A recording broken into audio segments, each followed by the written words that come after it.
High বন্ধুরা, কেমন আছো? ভালো আছো তো? আশা করে বলছি সবাই ভালো আছে, আমার খুব ভালো আছে।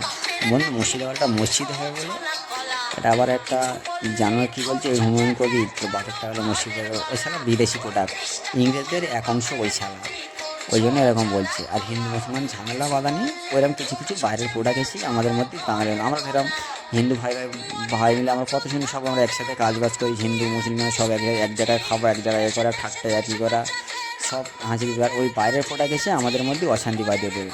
আচ্ছা ভাই, তোমাদের যখন পুজো সুজো হয় তখন কি তুমি এটা বলো যে মুসলমানের টাকা এটা লওয়া যাবে না, এই পুজোতে হয় তখন গাড়িতে সবাইই ধরো হিন্দু মুসলমান দেখো না ভালোবেসে ধরো আমরাও তোমাদের দিই, এছাড়া কিছু কিছু বাইরের প্রোডাক্ট আমাদের মধ্যে এসে ঝামেলা করে দেবে। তা ভাই, এটাই বলছি, ওইসব বাইরের প্রোডাক্টের কথা শুনে কেউ অশান্তি হবে না, মন ভাঙানো মাল এসব।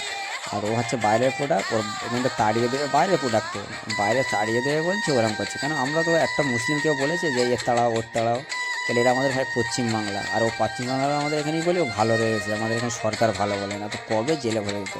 ভাই ওইসব গুজব করালে কানে মাথায় মানো, আমরা যেরকম ভাই ভাইয়ের মতন বাস করছি এ করছি ওরম ভাবে